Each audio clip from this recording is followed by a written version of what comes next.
இருந்தும் இல்ல வழியில்லாத நிலையில இருந்தும் நிச்சயம் ஒரு வழி பறக்கும்.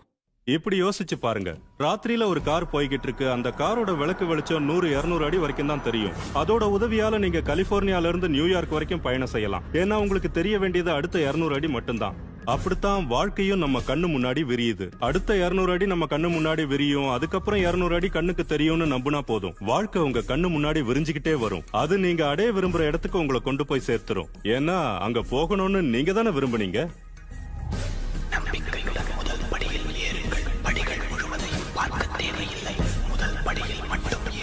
இதுக்கு எவ்வளவு காலம் ஆகுங்கிறதா மக்கள் யோசிச்சுட்டு இருக்கிற இன்னொரு விஷயம்.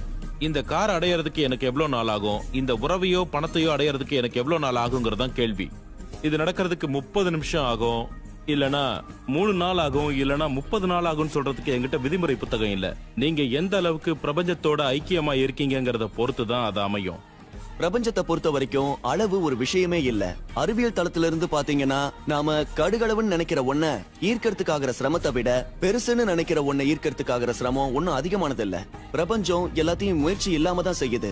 ஒரு புல் வளர்றதுக்கு சிரமப்படுறது இல்ல, அதுக்கு முயற்சி தேவைப்படுறது இல்ல. அப்படி ஒரு மாபெரும் வடிவமைப்பது. எல்லாமே உங்களோட மனசுல என்ன ஓடிக்கிட்டு இருக்குங்கிறத பொறுத்ததுதான். நாம் அதுக்கு எந்த இடத்த கொடுத்திருக்கோங்கிறத பொறுத்துதான் அது அமையும். பெரிய விஷயத்துக்கு நேரம் பிடிக்கும், சின்ன விஷயத்துக்கு நேரம் பிடிக்காதுங்கிறதெல்லாம் நாம எல்லாரும் சேர்ந்து ஏற்படுத்தி வச்சிருக்கிற விதிகள். பிரபஞ்சத்தை பொறுத்தவரை விதிகள் எதுவும் கிடையாது. ஒரு விஷயம் இருக்கிற மாதிரி உணர்வை கொடுத்தீங்கன்னா அதை உங்ககிட்ட கொண்டு வந்து சேர்க்கும். சில பேருக்கு சின்ன விஷயங்கள் அடையிறது ரொம்ப சுலபம். அதனால சின்ன விஷயத்துல இருந்து ஆரம்பிக்கலாம். உதாரணத்துக்கு ஒரு டம்ளர் காஃபி. இன்னைக்கு ஒரு டம்ளர் காஃபியை கவர்ந்திழுக்க போறதா சுய பிரகடனம் செஞ்சுக்கங்க. ரொம்ப நாளா நீங்க சந்திக்காத ஒரு நண்பரோட உருவத்தை உங்க மனசுல கற்பனை செஞ்சுக்கங்க. எப்படியோ யாராவது ஒருத்தர் அந்த நண்பரை பத்தி உங்ககிட்ட பேச தொடங்கலாம். அந்த நண்பர் உங்க கூட தொலைபேசியில பேசலாம், இல்ல கடிதம் அனுப்பலாம். எல்லா இடத்துலயும் எனக்கு மட்டும் கார் நிறுத்த இடம் கிடைக்கிறத நினைச்சு மக்கள் ஆச்சரியப்படுறாங்க. ரகசியத்தை தெரிஞ்சுக்கிட்ட நாள்ல இருந்து நான் இதை செஞ்சுக்கிட்டு இருக்கேன். ஏன் காரை குறிப்பா நான் எந்த இடத்துல நிறுத்தணுங்கிறத என் மனசுக்குள்ள ஒரு ஓவியம் மாதிரி வரைஞ்சு வச்சுக்குவேன். 95% சமயங்கள்ல அந்த இடம் எனக்காக காத்துக்கிட்டு இருக்கும். மீதி 5% சமயம் அடுத்தவங்க அந்த இடத்த காலி பண்றதுக்காக 1-2 நிமிஷம் நான் காத்துக்கிட்டு இருப்பேன். எப்பவுமே எனக்கு இப்படிதான் நடக்கும்.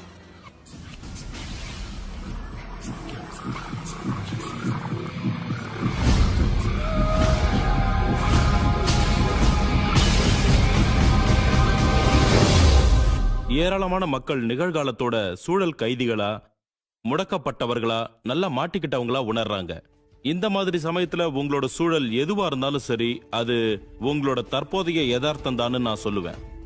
அந்த தற்போதைய யதார்த்தத்துல நீங்க அந்த மாபெரும் ரகசியத்தை பயன்படுத்த தொடங்குறதன் விளைவா மாற்றம் ஏற்பட போகுது. உங்களுடைய சூழ்நிலையை நீங்க மாத்தணும்னா முதல்ல நீங்க உங்க சிந்தனையை மாத்திக்கணும். உங்களுக்கு வரும் கடிதங்கள்ல ஒவ்வொரு முறையும் நீங்க ஏதாவது ஒரு பில் இருக்கும்னு எதிர்பார்த்தீங்கன்னா என்ன நடக்கும்? கண்டிப்பா அது அங்க இருக்கும். பில் இருக்குமோங்கிற பயத்திலேயே நீங்க ஒவ்வொரு நாளும் வெளியே போறீங்க. சிறந்த விஷயம் எதையும் நீங்க எதிர்பார்க்கறது இல்ல. நீங்க கடனை பத்தியே சிந்திக்கிறீங்க, கடனை எதிர்பார்க்கறீங்க.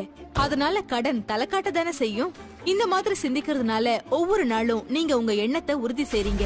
கடனை கட்ட சொல்லி கடிதம் வந்திருக்குமா? ஆமா வந்திருக்கு. வாங்கின கடனை திரும்ப கொடுக்க சொல்லி கடிதம் வந்திருக்குமா? ஆமா வந்திருக்கு. அது என்ன? அதை நீங்க எதிர்பார்த்துக்கிட்டு இருந்தீங்க. அதுக்கு காரணம் ஈர்ப்பு விதி உங்களுக்கு கீழ்ப்படியறதுதான். அதனால நீங்க நினைச்சதை உங்ககிட்ட கொண்டு வந்து சேர்க்குது.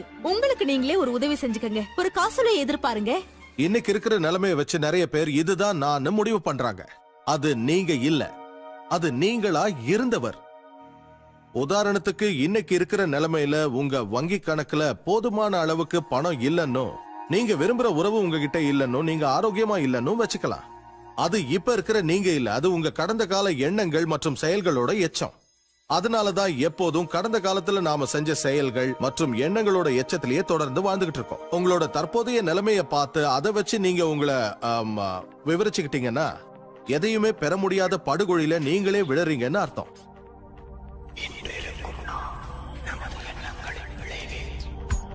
உங்களோட வாழ்க்கையை மாற்றி அமைக்கிறதுக்கு இந்த நேரத்துல நாம என்ன செய்யலாம்? உங்களுக்கு நான் 2-3 விஷயம் சொல்றேன். முதல்ல நீங்க செய்ய வேண்டியது, நீங்க எதுக்கெல்லாம் நன்றியுடையவங்களா இருக்கீங்கன்னு ஒரு பட்டியலை தயாரிக்கிறதா. ஏன்னா அது உங்க ஆற்றலை இடம்பெயர வச்சு உங்க சிந்தனையில மாற்றத்தை தூண்டும். சொல்ல போனா இந்த பயிற்சிக்கு முன்னாடி நீங்க உங்களோட புகார்கள் பத்தி, உங்க பிரச்சனைகள் பத்தி, உங்ககிட்ட இல்லாத விஷயங்கள் பத்தி கவனம் செலுத்தி இருப்பீங்க. இந்த பயிற்சிக்கு பின்னால நீங்க நிச்சயமா வேற திசையில போவீங்க. உங்களை மகிழ்ச்சியா வச்சிருக்கிற எல்லா விஷயத்துக்கும் உங்களோட நன்றியுணர்வை தெரிவிங்க. உங்களோட வாழ்க்கையில நிறைய நல்ல விஷயங்களை கொண்டு வர நன்றி உணர்தல் தான் சரியான வழி. தான் செய்யற சின்ன சின்ன வேலைகளுக்கெல்லாம் தன்னோட மனைவி கிட்ட இருந்து பாராட்டு கிடைக்கும் போது ஒரு ஆண் என்ன செய்வான் தெரியுமா? இன்னும் நல்ல விஷயங்களை செய்வான். இது பாராட்ட பத்தினது. விஷயங்களை கவர்ந்து இழுக்குது, ஆதரவை பிடிச்சு இழுக்குதுன்னு தான் சொல்லணும்.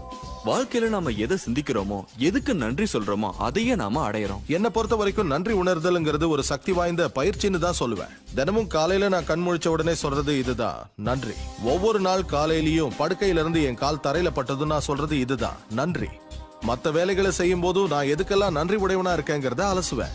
ஆனா அதை நான் ஒரு கடமையை போல, ஒரு சடங்க போல செய்யறதில்ல. அதை நான் என் மனசார உணர்வு பூர்வமா நன்றியோட வெளியிடுவேன். உங்ககிட்ட ஏற்கனவே இருக்கிறத பத்தி நீங்க வித்தியாசமா உணர துவங்கினதும் நீங்க சிறந்த விஷயங்களை இன்னும் அதிகமா ஈர்ப்பீங்க. உங்களுக்கு நன்றி சொல்ற வாய்ப்பு அதிகமா கிடைக்கும். உங்களை சுத்தி நீங்க உற்று நோக்கி நான் விரும்பின கார் கிடைக்கல, வீடு கிடைக்கல, ஆரோக்கியம் கிடைக்கல, மனைவி கிடைக்கலன்னு சொல்றீங்களா?